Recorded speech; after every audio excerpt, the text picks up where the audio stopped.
से जीतते थे, क्योंकि जंगल का राजा शेर सिंह एक न्यायप्रिय राजा था। सभी जानवरों की सहमति से जंगल का नियम बनाया गया।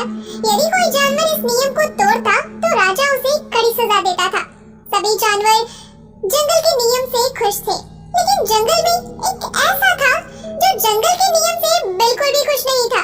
वो था एक शातिर भेड़िया जिसका नाम था चंद्रक। चंद्रक जंगल का राजा बनना चाहता था, लेकिन उसके रास्ते की सबसे बड़ी रुकावट शेर सिंह था। एक दिन चंचल सियार और चंद्रक आपस में बातें कर रहे थे। क्या तुम्हें नहीं लगता कि इस जंगल पर शेर सिंह का आतंक बढ़ गया है? कैसे? यहाँ तो सभी जानवर खुशी से रह रहे हैं। तुम कितने भोले हो। क्या तुम्हें ये नहीं लग रहा है कि हम अपने मन से शिकार नहीं कर पा रहे और कोई हमसे डरता भी नहीं है? अगर जंगल पर हमारा राज होता तो सभी जानवर हमसे डरते और हम जिसको चाहते अपना शिकार बनाते। भेड़िया भाई, आपने बात तो सही कही, लेकिन क्या ये संभव है? हाँ, बिल्कुल संभव है। अगर तुम मेरा साथ दो तो मैं इस जंगल का राजा बन सकता हूँ और फिर हम मिलकर इस जंगल पर राज करेंगे और जिसका चाहे उसका शिकार करेंगे।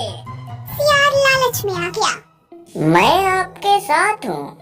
आज से मेरे लिए आप इस जंगल के राजा हैं, लेकिन मुझे करना क्या होगा? मैं तुम्हें समय आने पर बताऊंगा।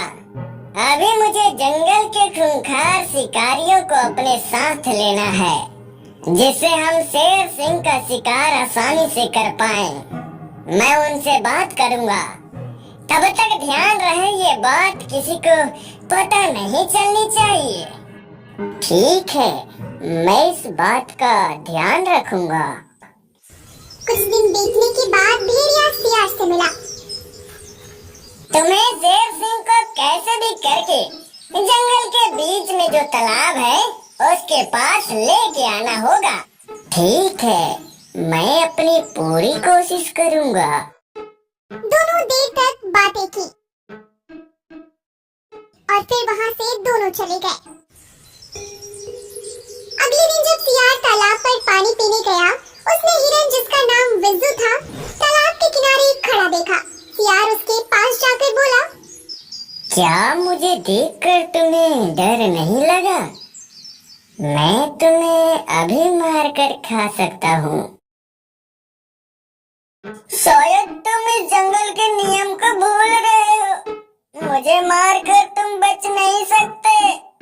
शेर राजा तुम्हें छोड़ेंगे नहीं। जल्द ही हम तुम्हारे इस राजा को मार देंगे और फिर जंगल पर हमारा राज होगा। अब चलो, भागो यहाँ से। हिरन ये सब सुनकर डर गया और चुपचाप वहाँ से जाने लगा।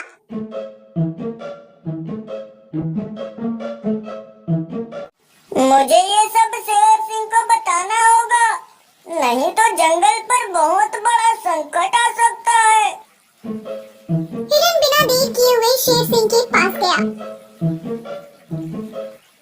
क्या बात है हिरन, तुम बहुत चिंतित लग रहे हो। शेर राजा, बात ही कुछ ऐसी है। हिरन शेर सिंह को सियार की सारी बातें बताता है। हिरन की बातें सुनकर शेर सिंह और वहाँ खड़े सभी जानवर चौंक गए।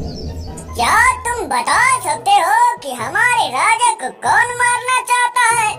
क्योंकि सियार हमारे शेर राजा का मुकाबला नहीं कर सकते। हाथी दादा, ये बात तो हमें वो सियार ही बता सकता है।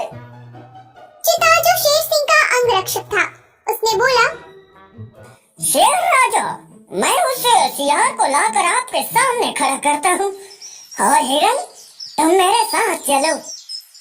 ये ठीक है, हमें वो सियार ही सही बता सकता है। चिता और हिरन दोनों उसी तालाब के पास गए। अभी सियार तालाब के पास ही था। अचानक चिता और हिरन को देखकर घबरा गया और अपनी गलती को भी समझ गया और खुद ही बोलने लगा, चीता भाई, मुझे माफ कर दो। मैं शेर राजा को सारी सच्चाई बता दूंगा। ठीक है, चलो। कुछ ही देर में तीनों शेर सिंह के पास पहुंच गए। सियार शेर सिंह के सामने डर से कांपते हुए बोला, शेर राजा, मैं आपको सब बताता हूँ, बस आप मुझे माफ कर दो। तुम डरो मत, तुम्हें यहाँ कोई नुकसान नहीं पहुँचाएगा। तुम हमें ये बताओ कि मुझे मारने की साजिश कौन कर रहा है? शेर राजा, वो एक भेड़िया है। उसने मुझे कहा था कि मैं आपके पास आऊं और आपको जंगल के बीच में जो तालाब है वहां जाने के लिए कैसे भी मना लूं, जिससे वो आपको मार सके। ये सुनकर सभी दंग रह गए। बीमा बालू, जो पूरे जंगल में अपनी बुद्धिमानी के लिए जाना जाता था, वो बोला, अगर हम उसे ढूंढने जाएंगे तो काफी समय लगेगा और हो सकता है वो हमारे हाथों से बच जाए, लेकिन हम उसे उसी के जाल में फंसा दे तो वो आसानी से हमारे हाथ लग जाएगा। लेकिन हम करेंगे क्या? हम नहीं, ये सियार ही करेगा। मैं बताता हूँ। सियार, तुम जाकर उससे कहो कि मैंने शेर सिंह को तालाब पर जाने के लिए मना लिया है, और जैसे ही आप कहेंगे मैं शेर सिंह को तालाब के पास ले आऊंगा। लेकिन ध्यान रहे कि तुम धोखा नहीं दोगे, नहीं तो उस भेड़िए के साथ तुम भी अपनी जान से हाथ धो बैठोगे। मैं अब शेर राजा को धोखा देने की सोचूंगा भी नहीं और नहीं कभी लालच करूंगा। सियार को चंद्रक भेड़िए के पास भेज दिया गया।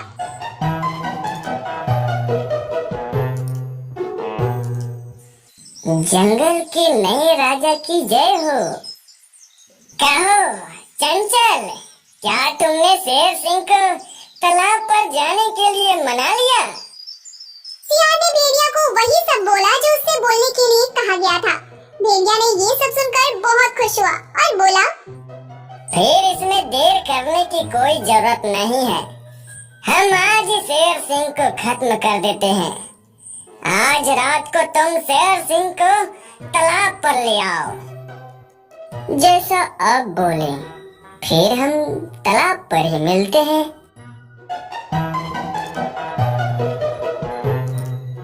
सियार फिर से जंगल शेर सिंह के पास गया और शेर सिंह को सब बताया। अब सभी को रात होने का इंतजार था। तेजू चीता और भोला हाथी, आप दोनों पहले वहां पहुंच जाएंगे। सियार शेर राजा के साथ जाएगा और मैं शेर राजा के पीछे ही रहूंगा। सभी ने हाँ कहा। जैसे ही सूरज ढला, सभी तालाब के लिए निकल गए।